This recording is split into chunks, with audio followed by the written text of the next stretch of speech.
د پښتو زده کړه فیسبوک پاڼې او پښتو لرنینګ یوټیوب چینل مینوالو نن بیا هم د ګرامر په برخه کې د ځې پر داسې حالت بحث کوو چې ځینې کسان یې پر ځې بدلوي خو په کار ده چې ځې ولیکل شي. مثلا اغوستل ده مصدري حالت یې فعلي حالت کې اغونځي سم دی، که څوک یې اغونځي لیکي یا اغوندي لیکي دا ناسم دی. مینځل دی مینځي سم دی، مینځي ناسم دی. مثلا جمیل جامې مینځي، که څوک وایي جمیل جامې مینځي یا یې لیکي جمیل جامې مینځي ناسم دی. وتل دی فعلي حالت یې وځي دی، که څوک یې وځي لیکي ناسم دی. پرانیستل دی پرانیځي سم دی. مثلا وایو چې یو چارواکی غونډه په خپلو خبرو پرانیځي، ځې باندې سم دی، خو که په ځې لیکو بیا ناسم دی. که وایو چارواکی غونډه پرانیځي دا ناسم دی. په کار د هم لیکلو کې هم په ویلو کې ورته متوجه سو. وایي چې چارواکی غونډه پرانیځي، هم یې دا ډول ولیکو. که لیکو چې غونډه پرانیځي یا یې وایي غونډه پرانیځي دا ناسم دی.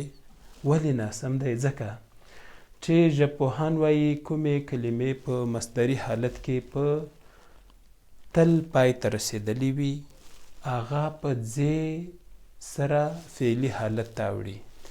یعنې اغونځي له اغوستل راوتلی یا وځي له وتل راوتلی. نو چې له وتل نه راوتلی وځي لیکو، په کار ده چې پرانیځي هم په ځې ولیکو. ځکه یې ولیکو چې له پرانیستل راوتلی، یعنې دلته لکه وځي کې چې وتل یې مصدري حالت دی، پرانیستل کې هم حالت همدا دی، نو پرانیځي به لیکو. یا وایي ننوځي، ننوځي له څه راوتلی؟ ننوتل نه. نو په نورو هغو بیلګو کې چې مصدري حالت یې په تل سره وي په کار ده چې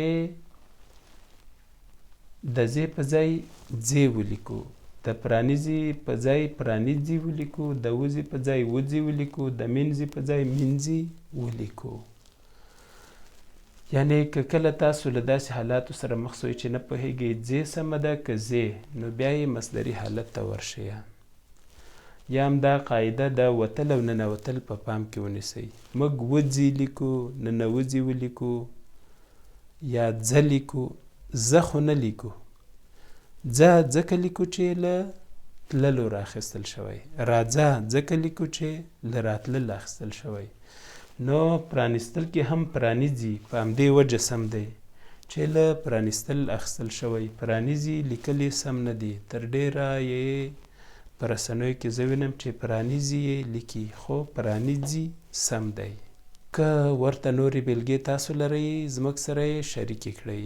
ښه ورځ ولرئ. پښتو لرنینګ یوټیوب چینل در سره سبسکرایب کړئ. پښتو زده کړه فیسبوک پاڼه خوښه کړئ. دا هم زما فیسبوک دی او دا هم زما ټویټر دی. الله مو مل شه.